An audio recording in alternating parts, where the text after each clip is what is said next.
well. Now, instead of talking about my own research, what I asked is each member of our group to provide some slides on what they're doing. So forgive me if they're a little long. This is Toby's group on the left photograph. There's Toby on the extreme left side, and some of his previous grad students, Amanda and Andrew Kick. Andrew spent a lot of time working on PRRS research. Research focus for Toby is on swine immunology, what we call the adaptive immune response, and he's studying vaccine-induced immunity.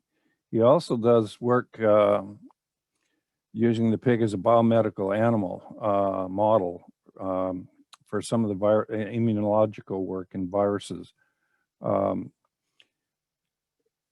In response to Roy Lee wanting us to do research, one thing is that people have to remember the biggest source of large funds to be able to do research is NIH. USDA, its fundings come available once a year. Pork Board is once or twice a year. So sometimes it's pretty hard to get money to do immediate research. It's been a struggle for me and struggle for everybody. Okay, Toby's research is focused on PRRS virus. He uses the pig as a model for chlamydia, and he's doing some work with food allergies. Okay, his work on PRRS, immune response to type 2 PRRS virus, humoral response. These are all publications that he's had.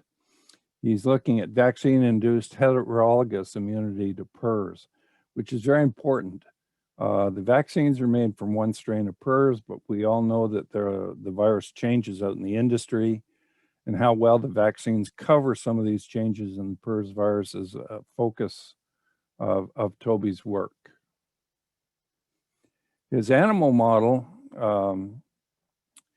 is he's looking at the significance of chlamydia trachomatis, which is the most common bacterial STD in women. Causes of infertility, etc. He's using chlamydia suis in the pig as a potential model for humans. He just received a very highly rated NIH grant to study that. And you say, well, it's NIH research, but my job, and one of the things I like working with people like Toby, is to steal their information that he does for the modeling and see if we can bring it back into practical application in the swine industry. I find it challenging, but a lot of fun.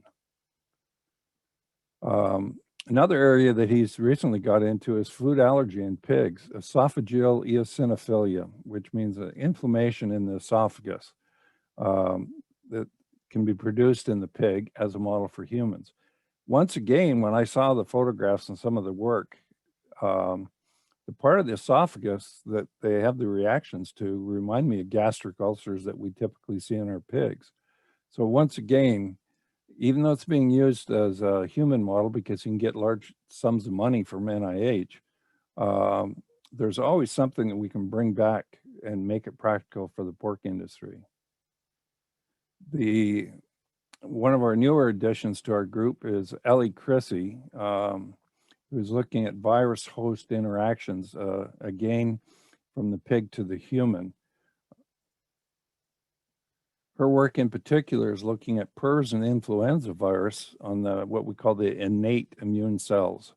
A lot of her work is in vitro, but she's moving more and more to look at models in the pig as well. And as I mentioned with Toby's work, I love stealing their information and seeing how it applies to the practical pork industry.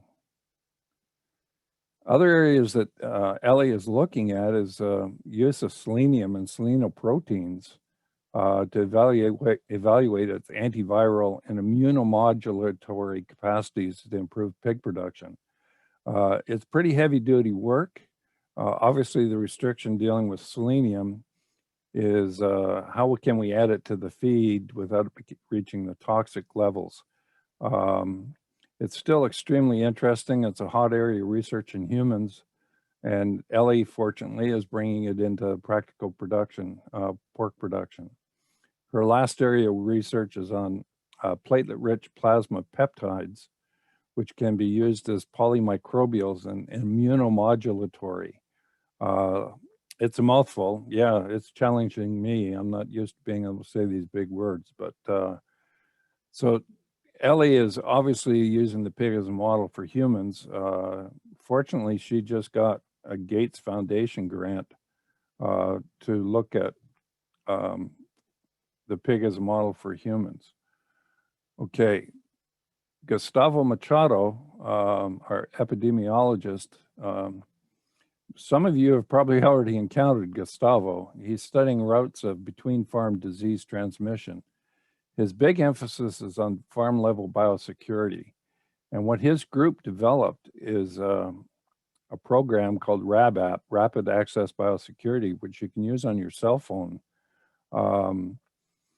And the big concerns or big issue why we need something like this RABAP is for the dangers that we have with African swine fever or foreign animal disease introduction into the US. This program has taken off. Most of the major companies have accepted it. It's confidential. Most of the swine producing states, with the exception of Iowa, I believe, have also adopted the RABAP program for rapid response if we do have a foreign animal disease outbreak. He also does a lot of work with transmission models in the machine learning, which is beyond me. These modeling that he does is just blows my mind on how he can predict what's going to happen in the industry. Another addition to our group in the last couple of years is Momonique Garcia. Her position is considered global production animal welfare, and she set up a research program to optimize welfare to improve the health, productivity, and behavior of our commercial pigs. Her current research is on pain management. She's looking at the efficacy of transdermal, which just stick it on the skin, flunixin. For most of you out there, flunixin, the other name for it, is Banamine, on mitigating castration pain. She's trying to identify barriers to implementing pain management on the commercial farms. So from a welfare perspective, this is a real hot area to control pain in piglets or even older animals. She's also looking at euthanasia techniques on larger animals. We routinely have used captive bolt guns and or electrocution, but in North Carolina, I've seen captive bolt guns. And from my own experience with these bolt guns on the larger animals, they don't do a very good job where we place it on the forehead. They're looking at alternative methods of using the bolt guns. And I'll be glad that I can use a different technique, put it that way. She's also training Spanish caretakers on timely and humane euthanasia. And lastly, she's working on swine welfare audits and validating the techniques for these audits. Juliana Ferreira joined us. She, like I said, she's originally from Brazil, but she did graduate program up in Canada. She primarily teaching appointment, teaching swine health and production to the DVM students, and a lot less time on her research. Recently, Juliana, this is something I was sort of aware of, but she's done a lot of research up in Canada on influenza in nursery age and market pigs. She's a collaborator on a lot of our work that we do here in North Carolina as well. Now, for some of my own work in the last 3 or 4 years, I've been involved with looking at sow anemia. We all quite cognizant of anemia in the baby pigs, but somehow I got involved in this looking at the sows. You see a list of authors here: Kayla Stevens, one of our recent graduates with Country View; Elizabeth Noblet with the Mashoffs; Hannah Latham, one of our students, first-year vet students; Tom Gillespie from Indiana; Juliana; Jens Peter Nielsen; and Shiva Bhattari from University of Copenhagen. We're collaborating back and forth with the group in Denmark as well. Give you an idea on anemia in sows, we did a fairly large study a few years ago sampling sows, different parodies, different stages of production.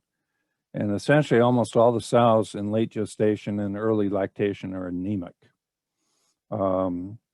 As the sow gets older, she's more likely to become anemic. And you'll say, well, what can we do about it? Or what's the influence of it as far as the sow productivity going? So what we looked at is the number of stillborn, what we call pre-dead piglets, which are prepartum piglets that have died before the birth process. And it's pretty clear that the anemic sows are more prone to have stillborn pigs. Now, how do you reverse the anemia in the sows? Injections are one potential way, but it takes probably 25 to 30 days before you get a response to the injection. The other methods would probably be through feed. There's some involvement with phytase, which would improve the iron absorption, the iron uptake in the pigs or in the sows as well. So that's a new avenue of research for me. And lastly, you'll see in the bottom of this slide, we were wondering, we did a large study looking at hemoglobin from pigs from weaning all the way through selection and whether it affects their subsequent reproductive performance. And one of the short student presentations that were given at lunchtime is Hannah Latham, a first-year vet student that did this study. And lo and behold, we did not find what we expected. The gilts at selection that had high hemoglobin also had the most number of stillborn pigs. But it's a little confounded because those sows also had the largest litter sizes as well. So with that, I'm open to any questions if there's time.